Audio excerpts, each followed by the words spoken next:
Well, it's time for the Steckline Report. Sure glad you could join us, friends. And I've got a special guest that's joined me.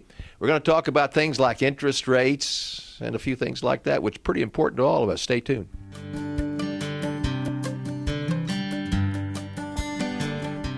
Every father would like to have their son farm with them and grandson and continue to farm. It's kind of a legacy, I guess. And then my dad was a farmer, and then, of course, then I am and my son. So actually, Jackson, would be the fifth generation from my grandfather. It's going to be key for us to have American Ag Credit. It's a long-term partnership with them is what it is. Our special guest from American Ag Credit, Greg Reno again. Second time around for us, Greg, and I want to talk to you about, let's start off with interest rates, because every time I look at the feds and everybody talking, it's going to happen. This time, December. And it's December. As we approach the end of the year, Larry, I think the pressure continues to mount for the Fed to do something with interest rates.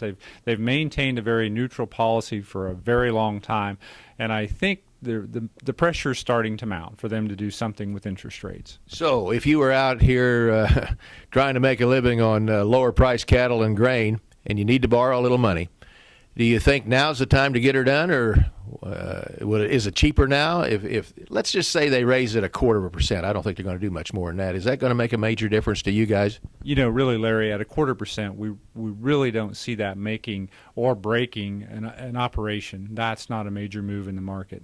The other thing to keep in mind is the market's kind of already built in a lot of the anticipated rate hike into the price. So I really don't see a whole lot of movement in terms of retail rates if the Fed does move here late in 2015.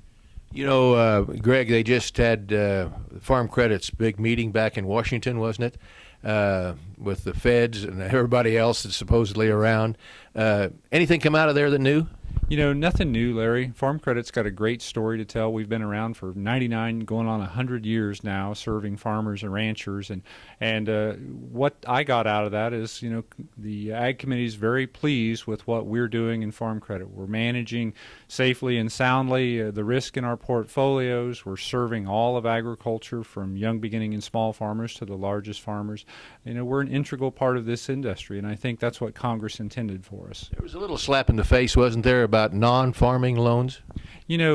Congress gave us the authority to use what they call similar entity loans, and that's really to help provide a consistent flow of funds to some of those industries. While not directly eligible for Farm Credit funding, they're integral and important to agriculture, so we use that authority for those kinds of things. No changes, though? No changes, though. Okay, you ought to be a little bit nervous about this thing called crop insurance. My gosh, they beat it around in Washington like a basketball.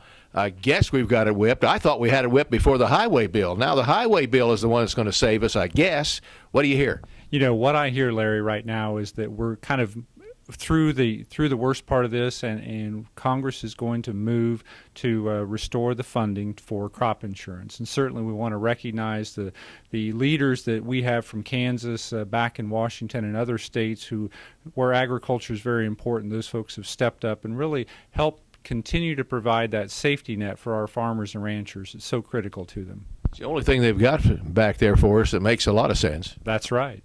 Although the farm bill, the payment that I got did help. It had to help your constituents. We saw a lot of pay down as a result of those government payments coming in this fall. So we're very pleased to see that, especially in a year where we needed that. That's exactly right. So our hats off to those congressmen and senators who did something about that, right? Absolutely. We couldn't do it without them. We appreciate their support. That's Greg Reno, American Ag Credit, and I'm Larry Steckline. See you next time.